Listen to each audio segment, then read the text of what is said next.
5, 4, 3, 2, 1.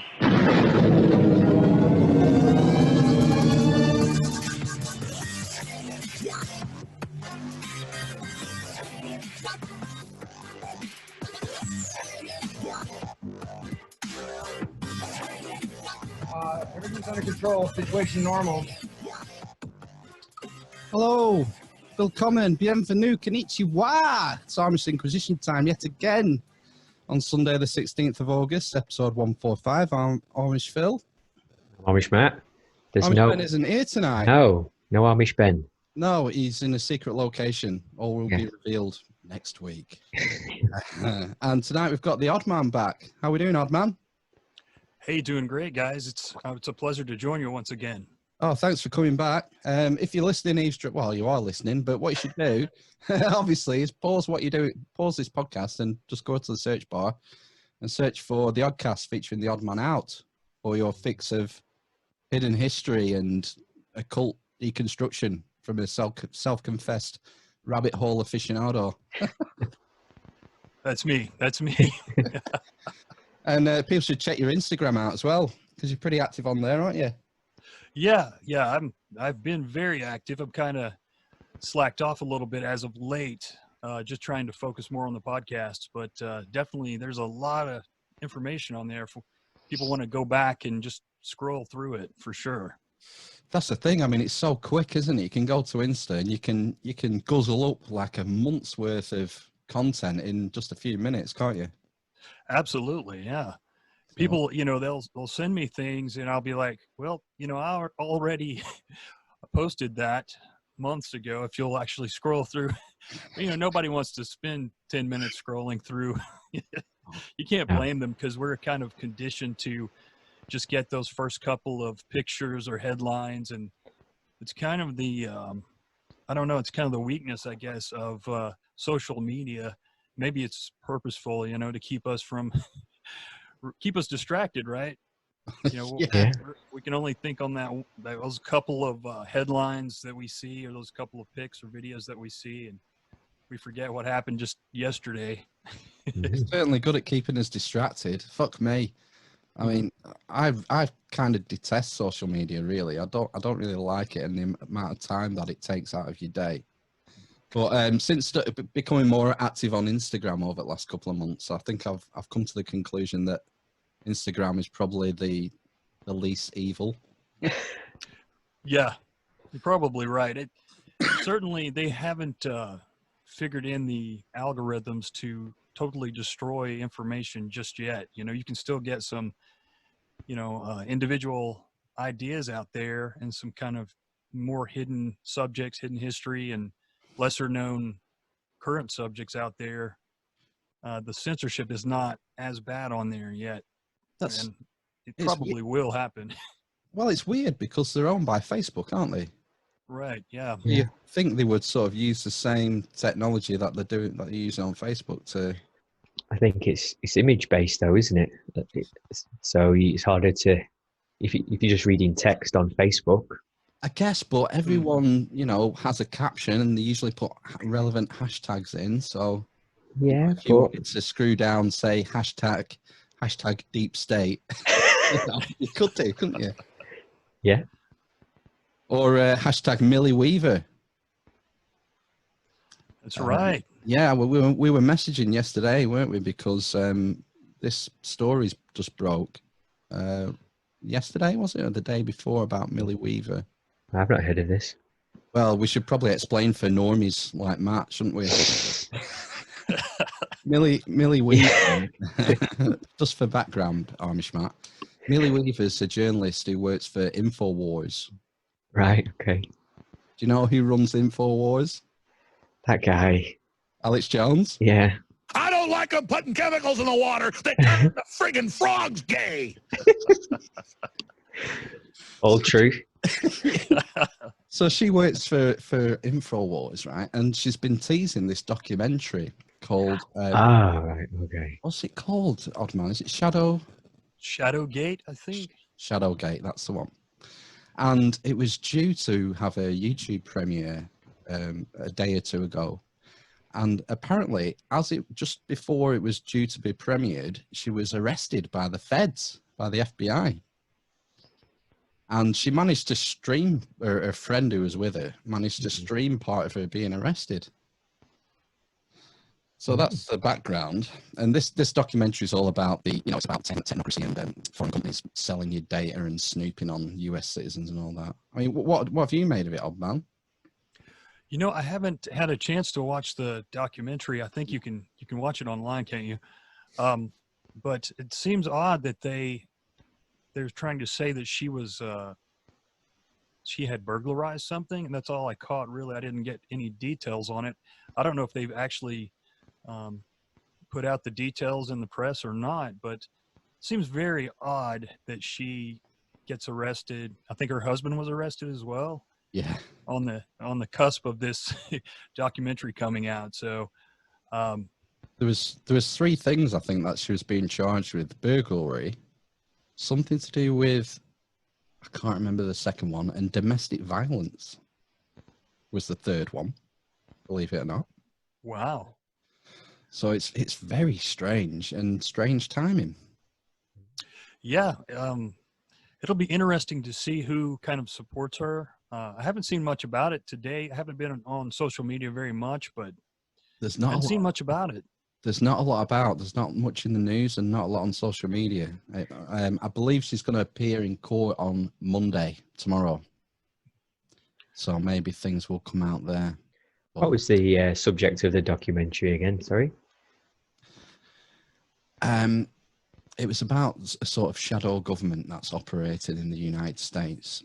All right. Okay. There was a law passed, I think, or amended in 2013, if memory serves me right, which no longer made it illegal for the government in the US to use propaganda on its own citizens. Oh, right. Okay.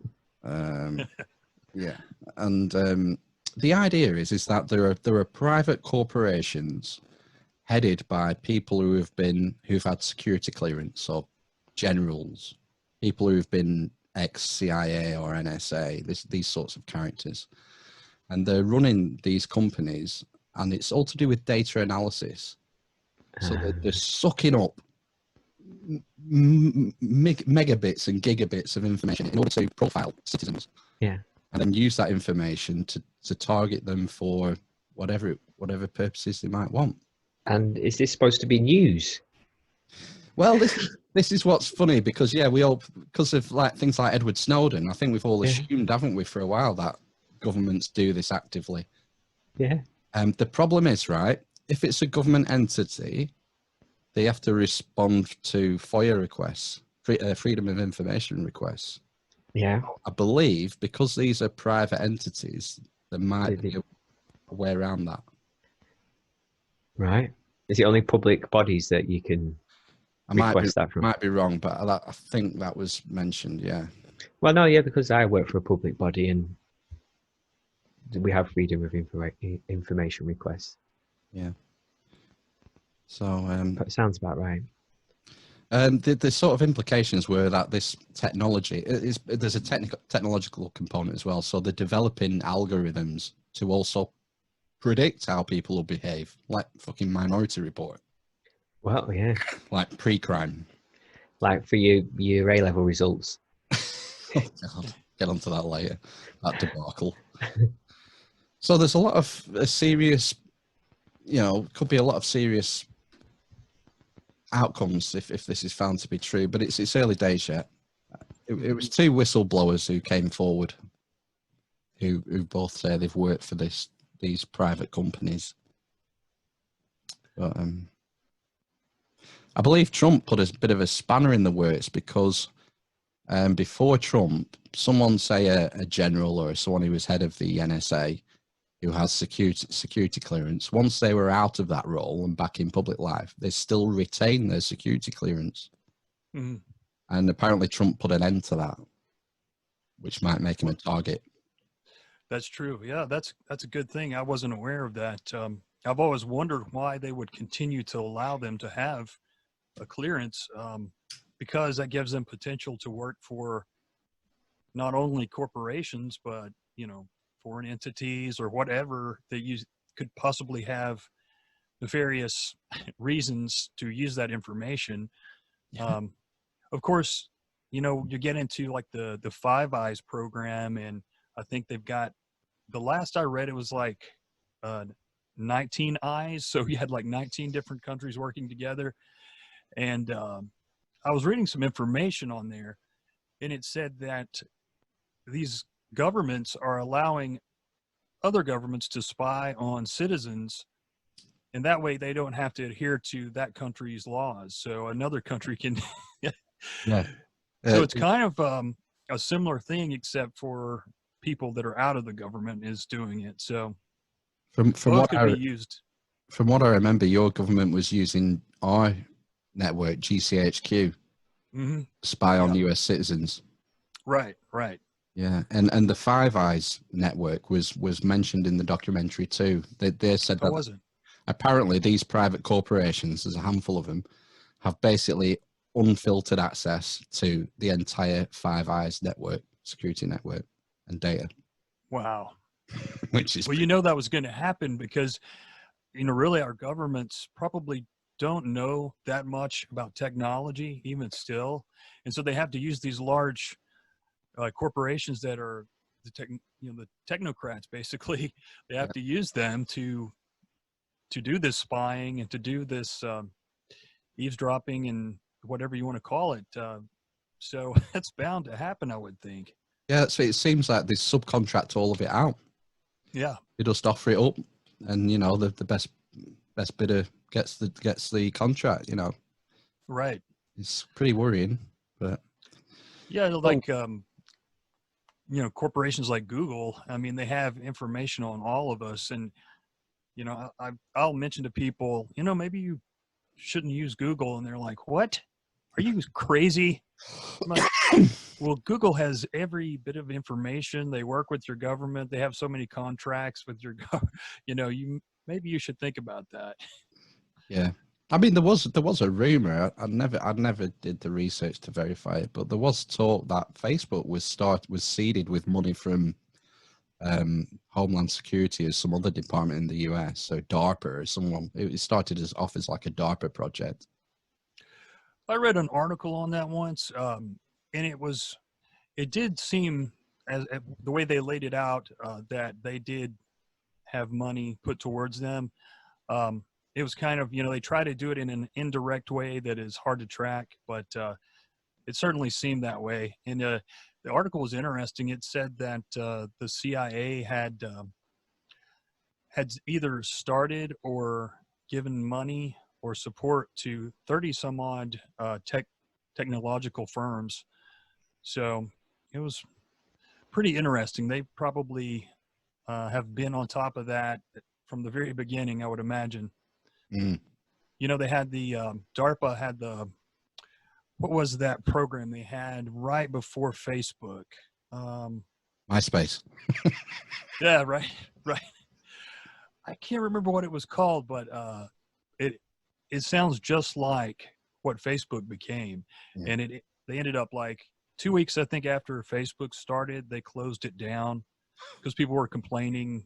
I guess enough information about it got out to the public, and so they called it off.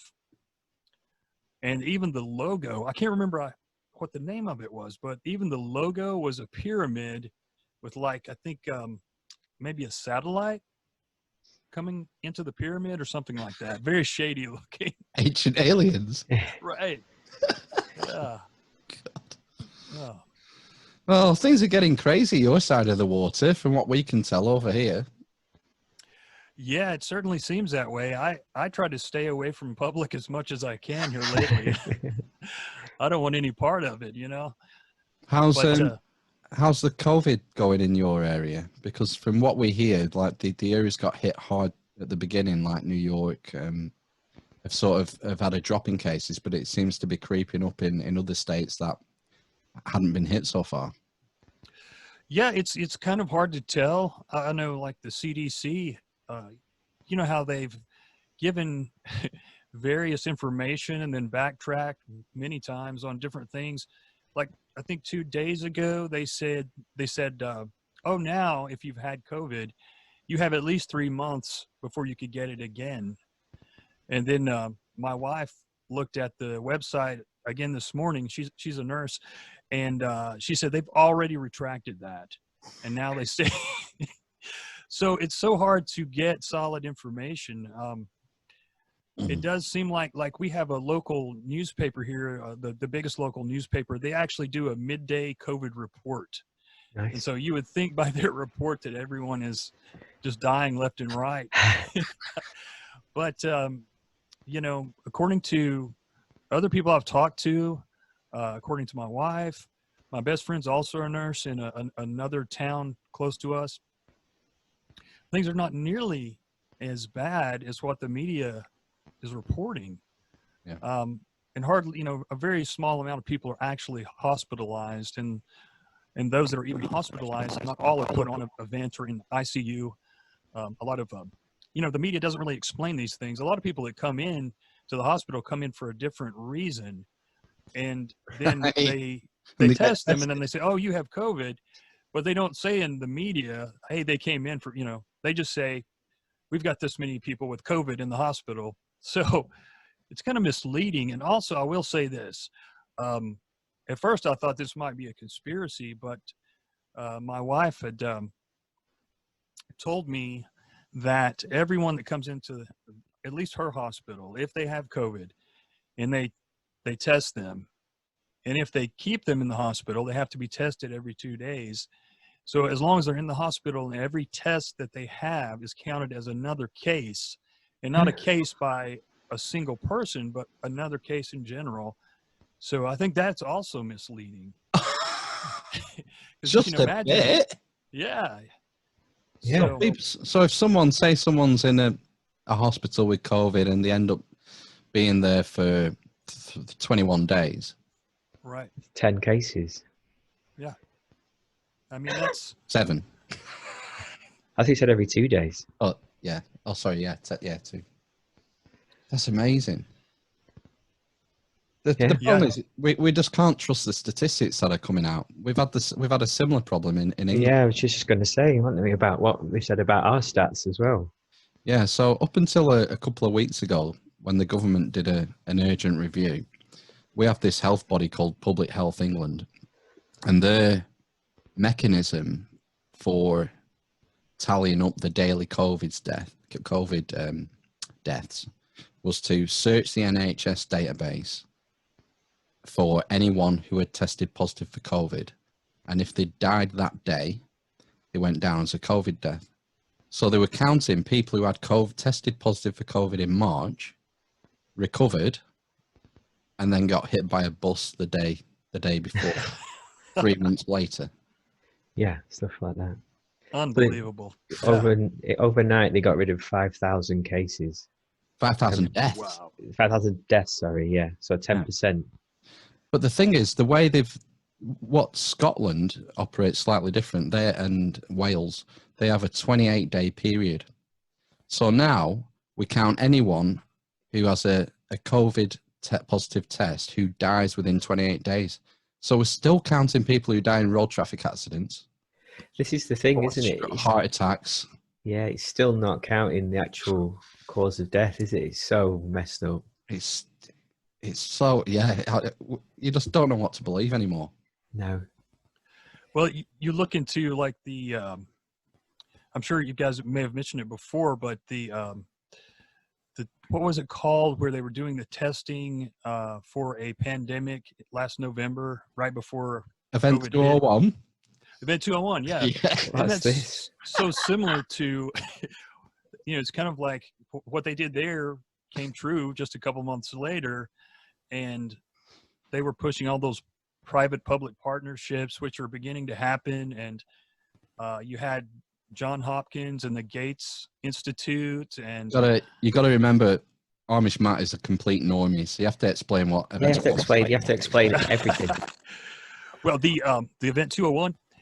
So that was a pandemic exercise that was put on in last November, and it was put on by the Bill and Melinda Gates Foundation or the Institute, one of the two. It's Doctor. That's And- Dr. Bill.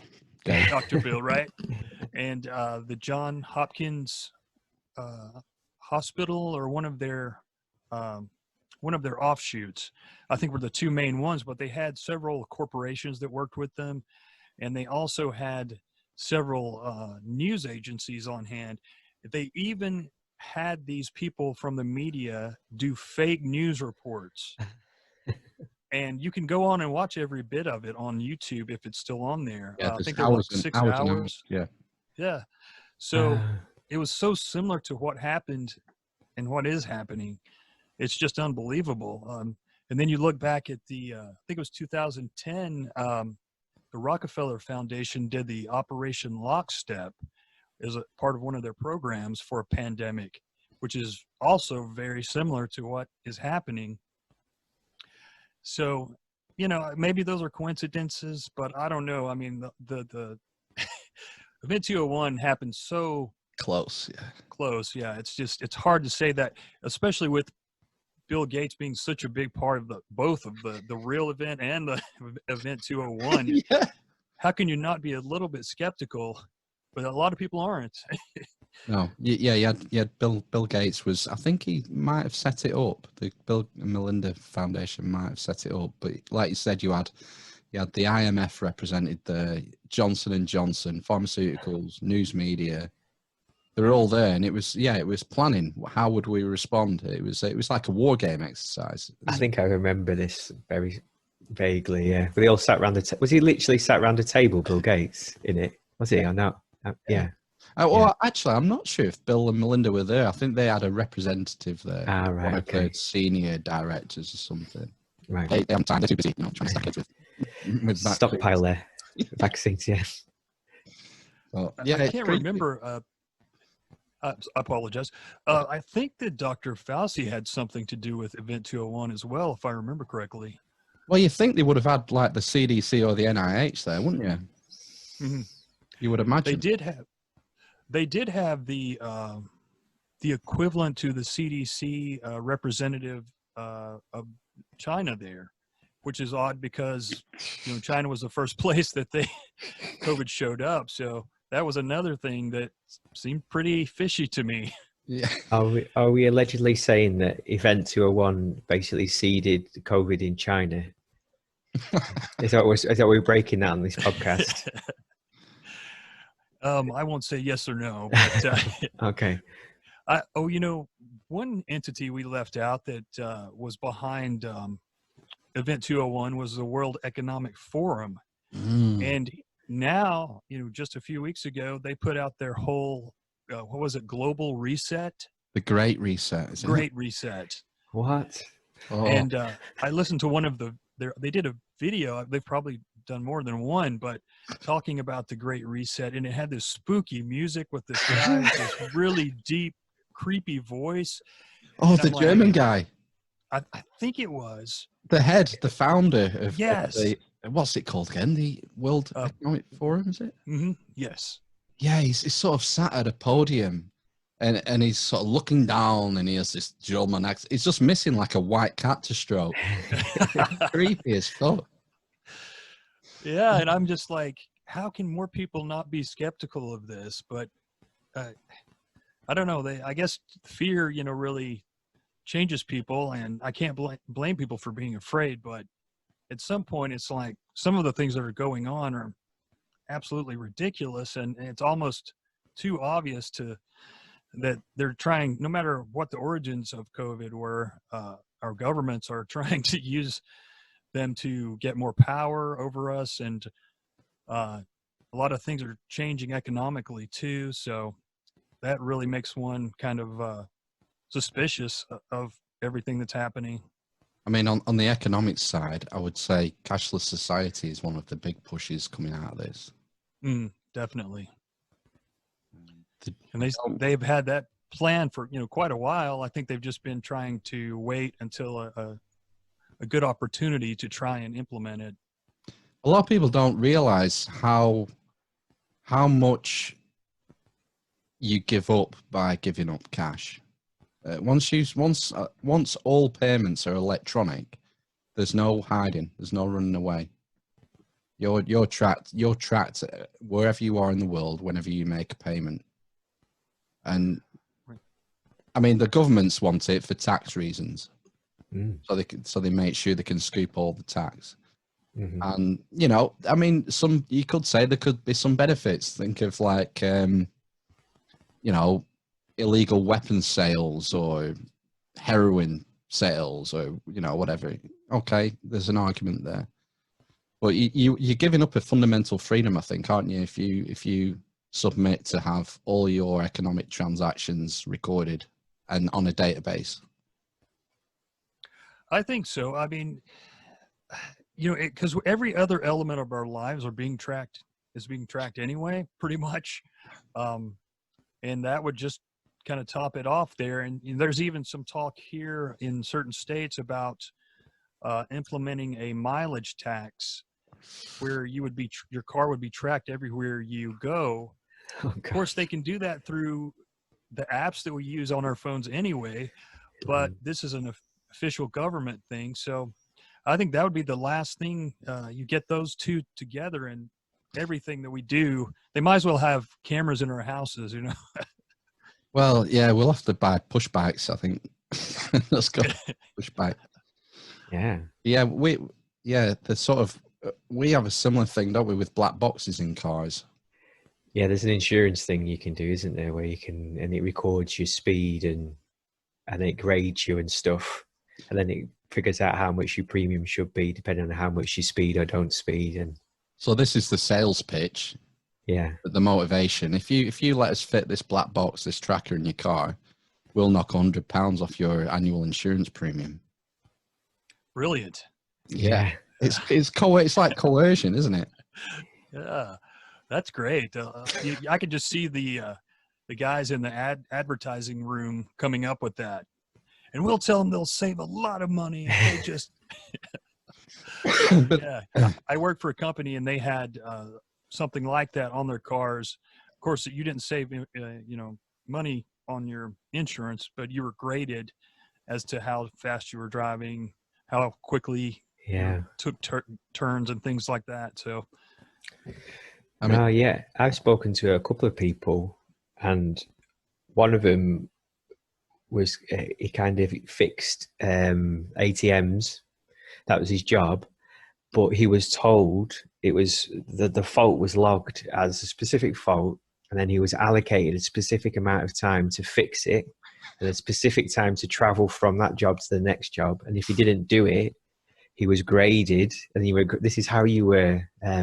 Appraised, I guess, instead of having an appraisal with a boss. This app did it. And then there's another guy I spoke to who worked for a big utility company, and he had a tracker in his car, and he basically, if he wasn't out at 7:30 on the road, he'd get a phone call saying, "Why are you not driving yet?" Supposed to be driving now at 7:30 kind of thing, you know. This is what you get. Where it starts with big corporations, doesn't it? They have the money to sort of put these procedures in place. I'm so happy that I'm self-employed and I don't have to put up with shit like that anymore. Yes, I know here, UPS, the company UPS, they actually, I think, were at least the first company I had heard of that implemented something like that on their drivers.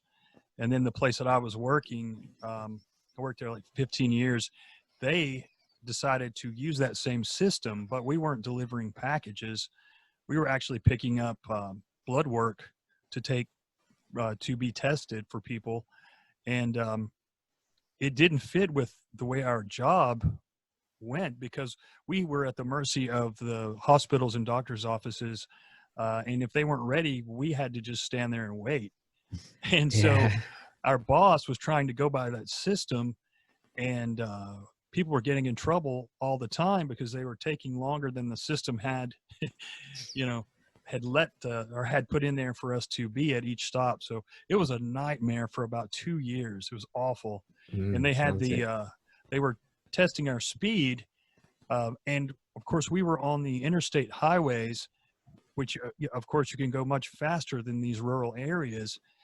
But if you were passing a small road or subdivision or little neighborhood, they would clock you going like 65 in like a 15 and you were getting in trouble, and you're trying to tell them, I was on the interstate, I was not in this neighborhood or this town, or this little area, I was just passing over it, like on a bridge or whatever, and they didn't care. Yeah, because the computer says, doesn't it, basically? Yeah, right. Yeah, Crazy. my computer says that you did this. Yeah. That's the way it's going, though, isn't it? It's taking over our lives, this technology. Yeah. The Green New Deal works into a lot of this sort of what you said about the mileage before. A lot of it's the reasoning behind it is for CO2 and reducing CO2, isn't it? Yeah, I think so. That seems to be the one of the main reasons that they're trying to implement some of these things. And also, they are trying to get people out of the rural areas into the cities, in these smart cities, and they've got different names for various, plans that they have. But, and they sound great, on the surface. They want to have these towers that people live in with these apartments, and then have the stores underneath the apartments so people won't have to travel to go to the store. But it's going to be a total surveillance state, and it really doesn't sound like you're going to be very free. A friend of mine, he's a veteran, and he was telling me, he said, you've got to watch, what was the series on the, gosh, I had a brain fart. The explosion, the nuclear explosion in that town, and they did a series on it. It was like in the 80s, I think. Chernobyl. Chernobyl, yeah, Chernobyl. Oh, right, yeah. So he said, you got to watch Chernobyl, because the way those people live, that's what they want to do to us, is put us in these where everything looks the same, everyone has the same amount of money, everyone, has the same amount of freedoms. They can do, they basically do all the same things exactly. Hey, OddMan, that's just equality, man. We're all equally poor and equally enslaved. Shut up, slave. Right. Yeah, and it doesn't matter if some of us are more energized, more have more motivation to do more things. In those situations, you're just going to kind of be stuck because you won't have the opportunities. Well, that's always been the big argument against it. It's that you're removing the incentive, aren't you, for people to strive. And, if you're just handed your government, your job by the government, how much passion and effort are you going to put into it? Right. Yeah. I heard someone say one time that if you want to look here in the States at exactly what we're talking about can backfire, he said, look in the housing projects where everyone, everything's paid for, all the housing by our government. In every city in our country, pretty much, those are the most dangerous and most crime-filled areas of all of the places. He said that's what happens when people have no motivation or can't, it's not that they can't do better, but they have been convinced that they can't do better. Right. And so it's two things. It's the bigotry of low expectations and the welfare trap. Right. And I can't blame anyone for wanting to help the less fortunate, but people they don't understand that helping hand is also a hand that wants to control you, and the more they help you, the more power they have over you. And that's hard to get through to a lot of people, but it seems like common sense to me. The state then swells because it has to manage all this stuff and divvy out the houses, and then it creates a whole industry around the welfare system then, doesn't it? And then that's even harder to get rid of. Right. And the more that, people are helped, not everyone, but a lot of people, it seems like the more they need help, the less they believe in themselves, and it becomes generational. And it's not just a African American thing by any means, or minority thing here. Because here in the southern part of the U.S., there's a lot of housing projects with white people as well. So it's not. It doesn't have anything to do with the color of your skin. It's just a mindset.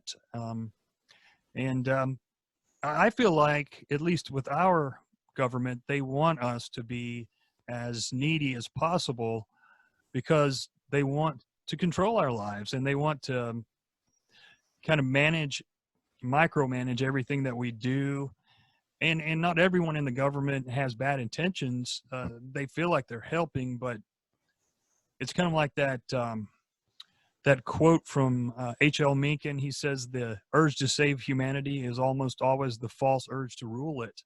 And I think there's too many who kind of take on that mindset. They might have great intentions at first, but then they get out of control, and then they start wanting to micromanage thousands, maybe even millions of people. I think it's a lot of it's unforeseen consequences. So like we have situations where if you have a single mother, she's housed and provided for by the state. And, you know, if someone says to me, that sounds like a good idea, you know, because we want to protect people. We don't want people destitute and living on the streets, and especially when kids are involved. The problem is that this, in some circumstances, can provide an incentive for fatherless households. Because if the mum and dad stay together, they're financially worse off than if they're apart. And the consequences of this last for decades, for generations. And you end up with households where there are who've had 3 generations of people who've never worked. That's right. And no fathers in the household. And no matter what anyone wants to say, I mean, you have a better chance if you have a father, even if he's only a half-ass father, than you do without one, you know, because it just makes sense. You have another human being there to at least give you some support, some security and direction.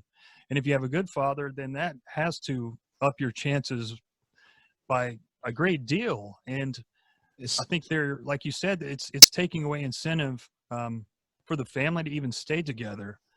And that's a shame, because you have every incentive not to get married and have a family once you have that child.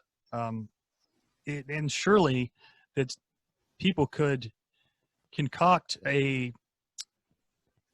system that could incentivize the opposite and even help them in some ways. And that's not to put down single mothers or anything like that, but you know what I mean?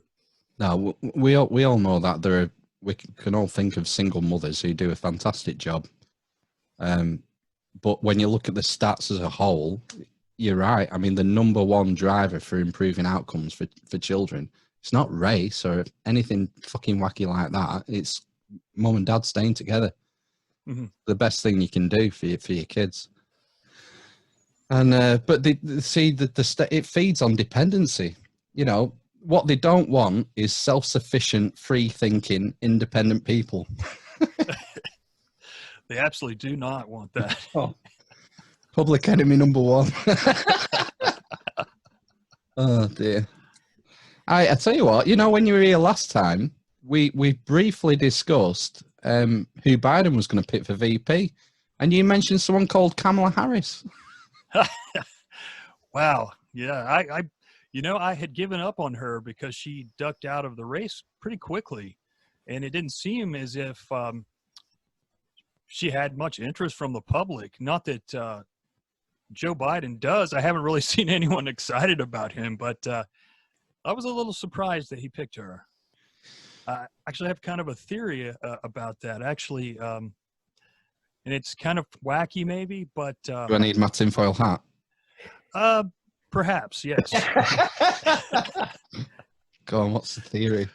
Well, I just kind of feel like, I can't help but feel like maybe the Democrats are trying to throw the race just the mere fact that they have pushed Biden so hard when he's in such a poor shape mentally, that's embarrassing. I'm frankly embarrassed as a citizen of this country that they would put someone up there with that. He's obviously getting senile. There's no other way to put it. But I kind of feel like they may be throwing it by picking him and then picking her, and she's very unlikable. She's just doesn't have a personality that's very likable. And not only that, they claim that, he picked her to kind of give him a boost among minorities, but minorities really do not like her because of her authoritarian past, where she's really locked up a lot of people for minor marijuana laws or offenses, and really been kind of one of those people who's really ruined the lives of a lot of African Americans. I said that last week, didn't I? I said she's probably responsible for breaking up more black families in America as an individual than probably anyone else in the last 20 years. Yeah, and another thing, she doesn't appear to be part of the establishment as far as the kind of national establishment, where Bloomberg, Joe Biden, I think even Tulsi Gabbard, they were all members of the Council on Foreign Relations.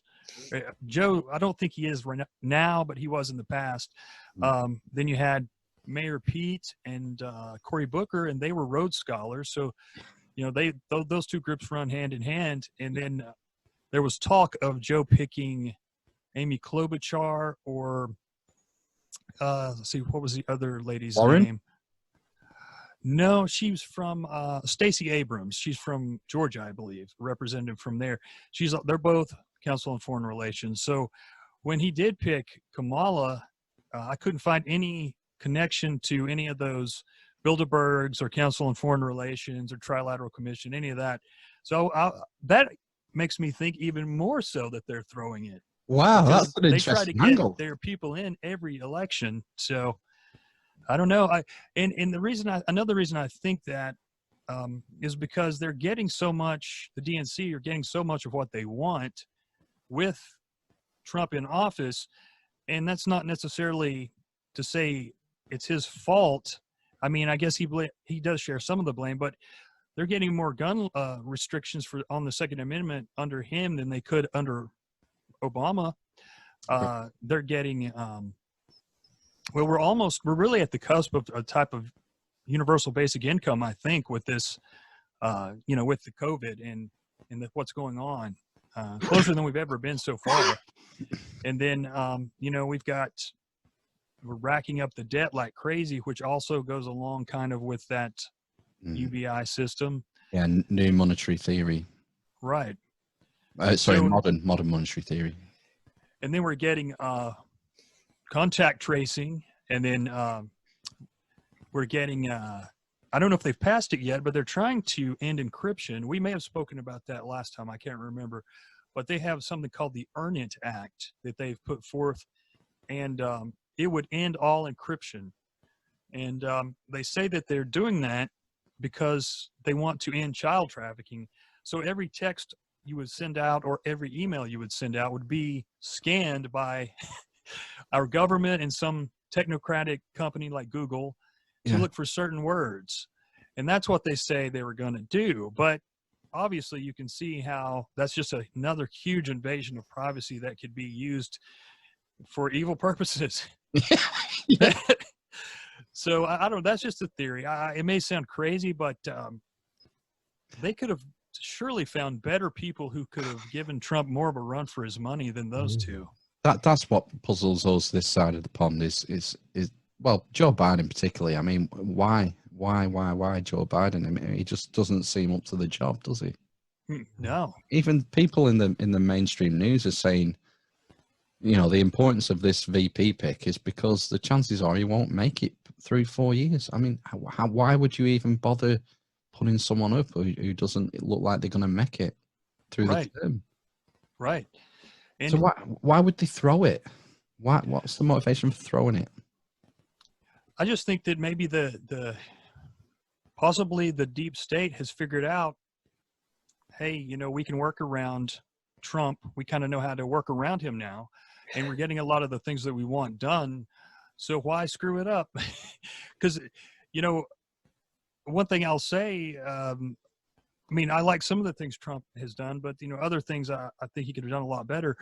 But he is great at keeping the public divided. And and so was, you know, Barack Obama did a fair job as well. And I think that, honestly, I think that's one of the main reasons we still have a president, because it keeps the public so divided, so distracted. Yeah. And they pay more attention to this infighting with the top Democrats and the president than they do about the policies that are going on behind the scenes. So that provides a huge distraction that is much needed for, I think, the people who kind of pull the strings in the background. Yeah, because it's all just political theater. Right. Yeah. Yeah. And we love our political theater. I was just going to say, what's the alternative to having a president? Just not having a president in each state kind of governs themselves, kind of thing. Well, you know, that's a good question. So you guys have prime ministers now. Are they similar to the presidents as far as that works, or is that? Well, I think the main difference is we have a prime minister and then a head of state, don't we? So I believe that's symbolic, though. The head of state. But I believe the president is both, isn't it? In the US, I think that's the way I understand it. I would assume so. And you know, a lot of people, kind of, especially in the conspiracy world, have been saying for years the president is just a face. You know, he's just a kind of the person they put out there to represent the country, and he doesn't have nearly as much power as it's, you know, as they say. And I go back and forth on that. Sometimes I think that, because especially under Trump, you know, he'll say one thing about a policy, and then next thing you know, the opposite's happening, and that's happened numerous times. And I'm like, is he kind of like hinting around to us that in sort of a weird way that he doesn't have as much power as you know, he's acting like? It seems like no matter what the as far as like the military and in wars and those type of things, they never change between presidents very much, and it doesn't matter if they're Republican or Democrat. That party at least seems to stay the same. Well, what's the famous clip of is it the what was he called? The Wiseman Seven or something? Can't remember the guy. Where he talks about the getting the note down from Secretary of State, and it's around the time of the Iraq War, and he announces which countries are going to take out over the next 5 years. Have you heard? Right. Yeah, that was General Wesley Clark. Wesley Clark. Also a Council on Foreign Relations member. He's CFO as well. He was, yes. Yeah, but no, he seemed to be correct on there, except for the years. Of course, it's taken much longer than 5 years, which I think anyone would take a look at that and think that would take much longer than 5 years. But it seems like we've really checked the countries off on that list, except for Iran and I don't know. So it was shortly after 9/11, wasn't it? Right. Yeah. It was. I think it was even before we went into Iraq, and because he was talking about how they had plans to go into Iraq, Lebanon, when we just had that huge explosion in Lebanon, and it kind of made me think that something's going on there. He mentioned Syria, Afghanistan, and Iran. Someone else in Africa. Libya. And got I think, maybe Somalia. Yep, I think Somalia. Yeah.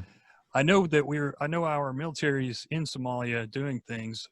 I don't know what's going on exactly, but I read a couple months ago that there had been more bombs dropped in Somalia, or in Africa, excuse me, than any other time in history, and the news is not talking about it. So if that's correct, maybe they're working on that that country. And Well, is it which is the one that is it Saudi Arabia that's bombing? Is it Eritrea? Yemen. Yemen, sorry. Yeah, but we're selling them. We're selling Saudi Arabia the planes and bombs basically Right. Yeah. to do it, And and then we're contributing to the aid to Yemen. Mhm. So we've got And both ends tied up. And we'll also help rebuild Yemen as well. Obviously, yeah. It's all about rebuilding.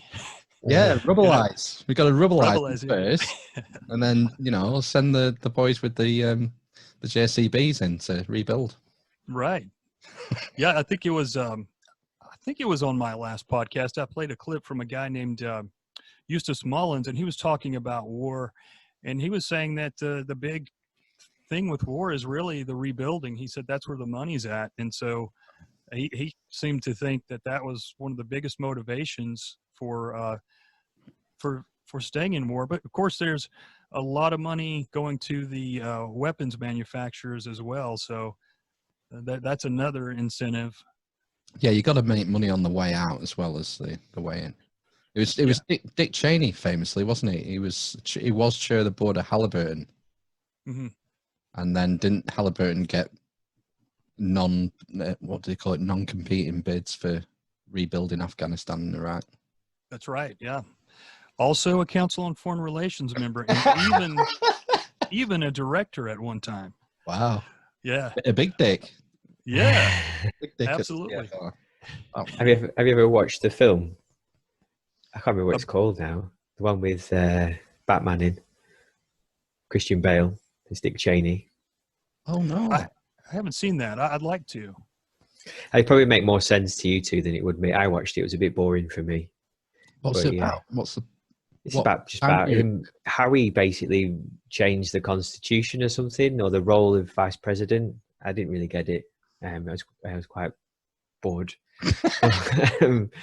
But yeah, he was talking about how he basically changed the role of vice president, and he essentially he was sort of saying in the film that he had more power than George Bush at the time, whilst he was governing, and basically he made all the decisions about the wars and rebuilding and all the rest of it. I mean, anyone looking at George Bush could probably come to a similar conclusion. Yeah, and it was kind of depicting him like he almost took advantage of George Bush to get that power, basically. I remember seeing the previews, and I kind of thought in the back of my mind that that's one of those movies that Hollywood is doing for itself. Like they were like, we don't really care if a lot of people watch this because this is for us. Yeah. But I wouldn't mind watching it. Yeah, I can't remember what it's called. I kind of have a hard time believing that he was taking advantage of George Bush in a way that was not approved by George Bush's father, because he was such a powerful guy. But I don't know. I mean, I think definitely Cheney was in charge for a lot of that. Sorry, Matt. No, I was just going to say, I think it was intimated in the film that George Bush Senior was a bit more in control as well, kind of thing, or okayed everything for him. Well, I was going to ask you that, Oddman. Have you ever looked into George Bush's career post-presidency? Did he still keep his finger in pies, or did he just quietly retire to the countryside? George H.W. Bush, the elder. Yeah. He was involved in certain things. He kind of it seemed like he got into philanthropy, which sounds great, but then you look at the history of philanthropy, and it's like been warped and used for controlling things as well. He was in he worked with some group called the Carlyle Group, and he met it was either the day of or the day before with Osama bin Laden's brother in New York. And then I think it was the day of, because he was allowed to fly out. The only plane in US airspace was Osama bin Laden's family's private jet leaving America. You can't write it. No, you can't. You can't. And he was also, of course, in the Council on Foreign Relations and the Trilateral Commission. he was one of those establishment guys. He, of course, had also been the head of the CIA. He had been, he'd worked for the UN as one of the representatives to one of the other countries. I forget now which one. Mm. But that guy was, you know, he had a lot of power and a lot of influence. And I could tell when he passed away, it seemed like even the Democrats here really respected him, which I thought was odd.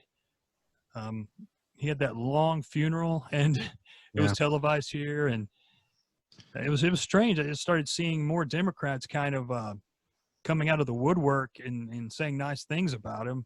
Did you see the clips of those envelopes at George Bush Sr.'s funeral?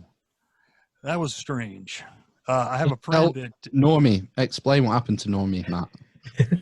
Well, during the funeral, you see that I can't remember who brings the first envelope or who shows the first envelope. But it was in the program notes or whatever, wasn't it? It sort of certain people had an envelope in the program, and it was so it was the Clintons, if I'm not mistaken, right? Clintons, George W. Bush, and did the Obamas receive one as well? I can't remember. Oh, it was Jed Bush. Okay. Jed Bush looked like he'd seen a ghost when he read what was in the envelope. That's it's right. a 2024.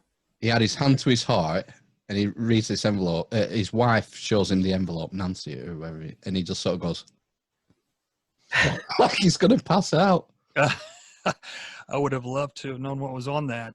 You know, Q has a theory about that. Mm-hmm. And I don't get too deeply into that because you can just go down such a rabbit hole. But I have a friend who's really deeply into it. And he sent me this video, and I decided to watch it. I usually won't watch long videos because I don't have a lot of time. But and it was all about how Q is actually JFK Jr., the fellow that died in the plane with his wife and sister. Yeah, it's so bizarre. That's another bizarre one, isn't it? Right? Yeah. So they claimed in the video that he is still alive. He's had plastic surgery. It even showed this guy who looked nothing like him. But anyway, it did show the two women who supposedly were his wife and sister that also died in the plane. And they actually did look like those women, except older. I'll say that. Right. But they claimed that the letters were from Q at the funeral, and it was saying that, and this gets even crazier, that actually George H.W. Bush had been killed at a tribunal for heresy before that, and that funeral was fake. And yes, crazy. Yes, I know. You think I'm a conspiracy theorist, right? Heresy? That's like a biblical charge. Who charges people for heresy? Right. And I guess the thing was the envelope supposedly let Jeb know that his day was coming, and that Q was, was watching him basically. Oh my God. It was interesting anyway. I don't know. Well, you get to see Hillary's poker face because she didn't react at all when she read what was in the envelope. That's right. I need to go back and watch that. That makes sense because, I mean, she has no feelings. I mean, lizard people have no feelings, right? Cold-blooded. Hey, I'll tell you what I wanted to ask you, Oddman. Do you think that the debates are going to go ahead? Yeah, I wanted to know this, yeah. I just can't see it happening with Biden in his state. Some people are saying, well, they'll do them like on a Skype or type of concept like that, where they won't be in the same area. And then people are saying, well, people will feed Joe's answers in his ear somehow, which, I mean, it possibly could happen, but in his current shape, I don't know that he could even pull that off without people being able to tell. Yeah. So, when I was talking about the debates, actually, I was watching something about, which is quite good on the BBC about Rupert Murdoch, and they basically said or alleged that I don't know if it was in Trump's first debate that was on Fox News, that he was pre-warned that the anchors who were asking the questions, and I think is there like a blonde woman anchor, quite good looking, Yeah, and Megyn Kelly, I think it was. Yeah, and he was warned by that guy, the big fat guy who ran Fox News, that right, they're going to go with this tack, and these are going to be the questions you're going to face, because he was kind of rooting for him to win, and like there's records of meetings of Trump and Murdoch, and him apparently they've been friends for ages, but saying he's going to run for president, and he kind of laughed him out of the room initially. But then they started working together, but this is, it's well documented, and he's worked with basically every prime minister since the 80s has an agreement with Rupert Murdoch, and they always win the election, basically. Wow. Well, here, anyway. It's all about contacts and networking and those big, like I think last time I was on, I briefly mentioned the Royal Institute of International Affairs. I'd like to come back sometime and just talk, do a show on that. That would be kind of fun, because I've been really trying to read more into those guys. Okay. But you got those guys, and the Council on Foreign Relations. Those two groups work hand in hand together, and they have all these other councils and institutes of affairs in other countries, which I didn't know a couple of years ago, but they're really controlling, I think, the governments, or at least having a big influence on a lot of governments around the world through these really powerful institutions. Yeah. I mean, the way I'm quite fearful for your country at the moment, because the way I see it with this election is there is no good outcome. That whoever wins, it's just going to be worse than it is now. I'm quite worried, I think you're right. I don't think there's any other way to look at it, in my opinion, and I hate to be a downer, but either way, you're going to have a lot of, we've had so many things happening so fast under COVID, and like I mentioned, the Earn It Act for getting rid of any type of secrecy or privacy or encryption. Mm-hmm. And then they have the contact tracing. They have this bill that would really, really infringe on the Second Amendment to a point where it would be very hard to defend yourself in any real way. Just all these things are happening at once, and I don't see too many people talking about that. They're more or less talking about the fighting between the Democrats and the president, or the rioting. Yeah. And I can't help but think that a lot of things that we're seeing are just out there, or partially out there at least, to distract us from the fact that a lot of these policies that are happening are really changing things fundamentally in the background, and going to change what little freedoms we have left are really going to change them in a big way. And I just feel like people are asleep at the wheel, or they're so distracted, they're not bothering to defend their own rights. And I'm afraid you're right. People don't realize, they take for granted how hard their rights have been fought for, and it's very easy to take your eyes off the prize and have your rights gradually, bit by bit, stripped away from you. And even if it's done with the best of intentions, once those rights are taken away, good luck getting them back. Absolutely, yeah. And it's people don't understand. We were supposed to be very vigilant. It's the way the founders set up everything. Yep. And they all kept telling us not to trust our government, to be vigilant, to watch them, to be very involved in the system. And instead of doing that, we've ended up just all but worshiping these politicians and once we get them, if we do get them elected, we're kind of like, well, that's our job is done. You know, this president will take care of everything for me. Yeah. And that's not the way it works. And so the president, even if he is a good person, he may be distracted or under assault where he cannot or doesn't have the power to protect your rights. And so if you don't watch your rights and defend them, nobody else is going to. I can have sympathy for people. People have busy lives and they've got their own problems. And for a lot of people, particularly in this country as well, politics is something that happens every 4 years.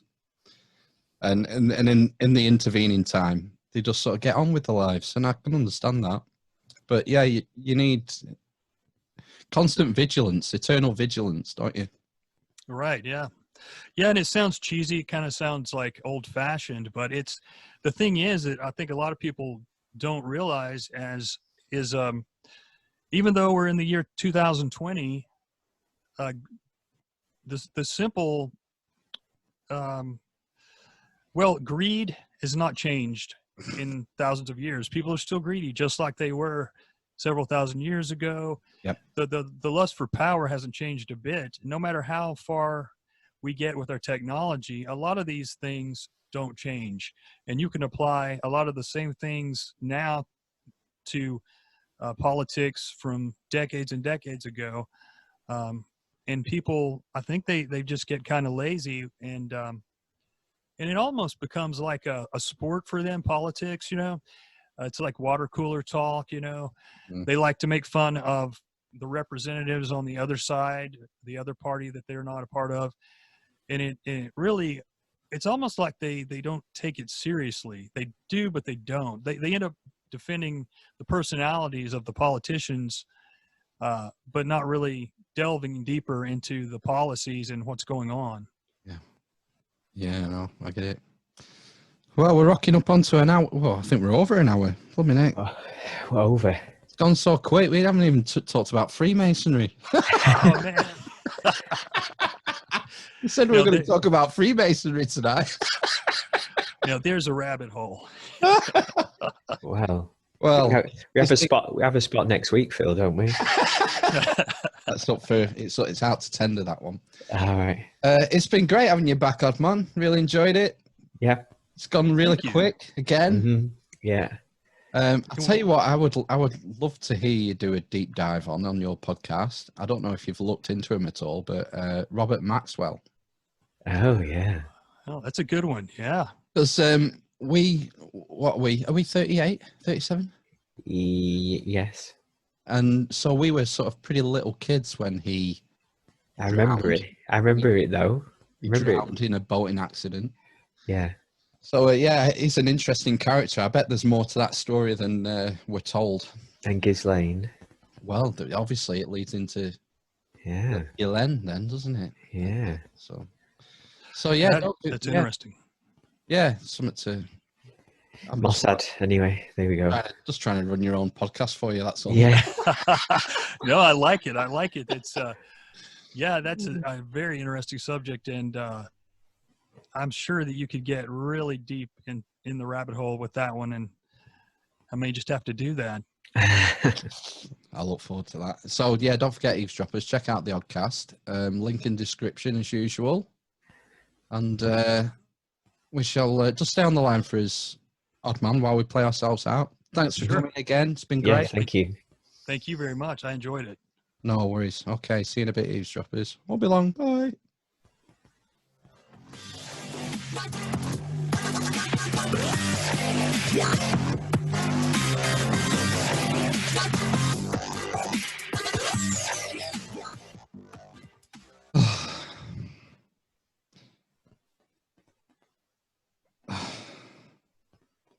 Right, we're back. That was our chat with the Oddman. The dwarf and the mother of madness. Oh, what an edit that was! In active edit. I did that on the fly with the fader. Nice. I clipped out the cripple. Mm-hmm. The Amish Ben isn't here. No, he's crippled himself. So that was our chat with the Oddman. That went really well, didn't it? Yes. Lovely again to speak to the OddMan out over our representative on the other side. US The Atlantic. correspondent. Yeah, US correspondent, yeah. Deep state correspondent.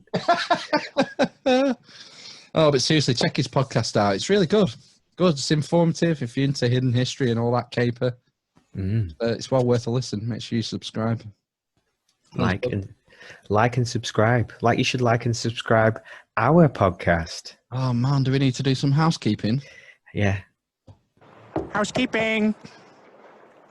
Housekeeping. Housekeeping. I'm a blind man. Oh my god. So what do we want? We want iTunes reviews for a start. iTunes reviews, definitely. Yeah, share it about. If you find the podcast valuable, make sure you tell people about it. Yes. Word of mouth. You can also donate monetarily to us through Patreon. No, you can't. Looking up PayPal. PayPal.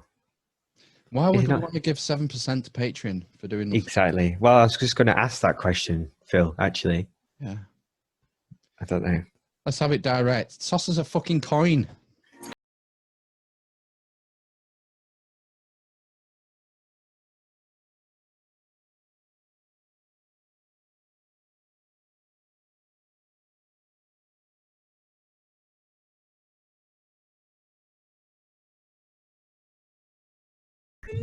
Everything's under control. Situation normal. I'm a blind man. And we've had two new reviews this week. All right, excellent. Would you like me to read them or not? Yes, please. Okay, so review 1, entitled Easy Listening and Interesting Discussions. Easy Yes. listening. Easy listening, yeah. The BBC Radio 2 of podcasts. First time I've listened to a podcast and thoroughly enjoyed listening to Ian Lyon's career path.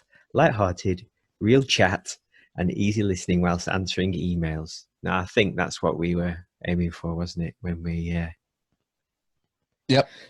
set up this podcast? That and, possibly retiring from our day jobs. And then the second one, entitled Thought-Provoking and Entertaining. A Right. great series of interviews with guests that offer a unique perspective on life. I've thoroughly enjoyed listening and it gets more interesting every episode. Highly recommended. Highly recommended. Wow. Well, doesn't that warm the cockles of your heart? It does, yeah. It almost makes my lack of effort worthwhile. Well, I think we should take this opportunity to thank our producers for this week's show. Okay. We've got Amy from Insta, Anonymous, Gav Scott, and Online Chemistry Tutor. Oh. So thank you. I'll play this especially for you.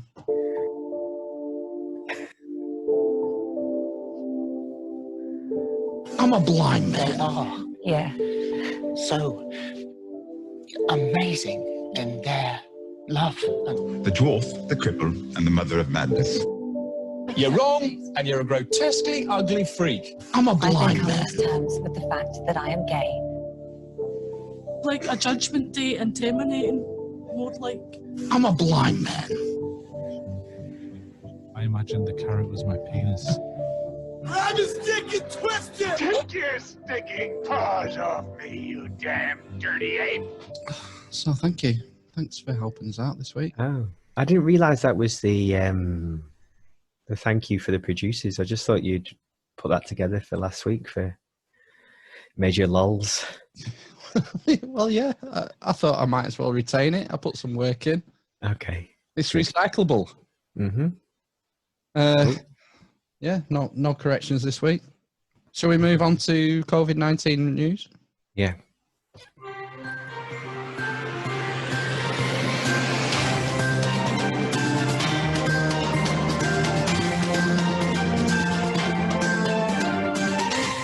COVID-19 news. It's just, super painful. So, what have we got? What's been happening? I'll tell you what, recent guest, Marlon Baker. Took a couple of clips from Malon's YouTube channel. You should watch it. It's great if you like sort of bipartisan, level-headed, accurate news sources. No, I prefer the BBC. I would recommend Malon's channel. So he did a video, his Friday roundup of the week video, and one of the opening sections was about the lockdown and the rationale behind the lockdown, and you know, following the science and whatnot. And apparently there's a study come out. Yeah. A study in penis. Are you familiar with penis? I'm familiar with my own penis. Do you not look at penis every now and again? Every time I go to the toilet, man. Penis is the proceedings of Natural Academy of Sciences or something. I can't remember. It's one of them. Okay. So anyway, I've got a couple of clips. Clip one. It's not as though these sorts of decisions were made according to the science. You probably think they were, because that's what we're continually told. We have followed the science at every step. But a paper published this week shows that actually the majority of democratic states simply followed each other. Carl Wenberg, one of the report's authors, said this: "We found that the decisions were not based on, or had a very weak correlation to, standard epidemiological indicators such as number of cases, number of deaths, ICU capacity, etc. More important has been how many neighbouring countries have already implemented measures." So the implication is that the lockdown wasn't following the science. It was, well, other countries are doing it, so I think we better do. It kind of had that feel to it, I think, at the time, didn't it? Keeping up with the Joneses. I think the thing is I think I mentioned this last week. I think the feeling at the beginning of all this is very much different to how I feel now. I think. In what way? I think I don't know if it's just because of my exposure to it. Obviously, it's been ongoing, but I think I was more concerned at the beginning of the lockdown than I am now about it in general, I think. Yeah, I'm the same. I mean, there was real anxiety at the start. Yeah. I remember, I don't know if we talked about this on the podcast, but you had a customer who said to you, "I can't believe we're going to completely tank the economy to save 1,000 people," or whatever he said. I don't know. Yeah. A guy who was in the vulnerable category and over 70. And he was completely against the lockdown. It's just a bit of flu. I think there's something worse to that effect. Yeah.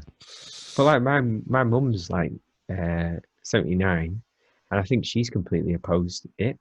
And I think a lot of the people that she socializes with are as well, because it comes down to that quality of life. You know, when you've got significantly less years ahead of you than you have behind you, then you probably just want to see your family, because, you know, when you're 79, you might just die. Yeah, there's a matter of perspective about it. And it does smack of government overreach. Yeah, and I think she's kind of the opinion that if she gets it kind of thing. It's just, you know, if it wasn't that, it could be a heart attack or a stroke, or, you know, when it's your time, it's your time. It's about balancing risk, isn't it? You know, it's like people are worried about sending the kids back to school. I mean, the odds of your kids dying of COVID, I mean, if you took those odds and applied them to the rest of your life, you'd never let your kids out again. Well, exactly, yeah. We have to tolerate certain amounts of risk. It's part of the human condition. But we're being conditioned, you see, because we're getting bombarded with this messaging all the time. Yeah. We're going to go on to this. This is you know what our problem is that our fear has waned. Yes, of course, yeah, because it's that association, isn't it? You're exposed to it now. We'll come on to that in a minute. Okay. I have another clip from Malin. He sort of goes on to the fact that our government didn't believe a lockdown was possible until they realised it was a possibility after other countries. Ah, right, okay. So here we go. This is from the same study, the penis study. And that certainly matches what we know about the UK experience, because we already have testimony to the effect that the SAGE committee that was advising the government assumed that the UK population would not put up with China-style lockdown policies. It was only when they saw Italy implementing such policies, they realised that, well, actually this was an option that they could follow as well. And it seems they weren't the only ones. It's arguably a dangerous situation because it presents the obvious danger of government-level groupthink. One country does a thing. Very quickly, it becomes the obvious and intuitive thing to do, which is really how we got to lockdown in the first place. Pretty telling that, isn't it? The SAGE committee, when they were doing the planning, originally, when this all kicked off, didn't think that the British public would stomach a lockdown. And it was only until it was implemented in Italy that they even entertained it as a possibility. Quite strange, really. Yeah. I mean, the reason Italy locked down was because the health service was overwhelmed.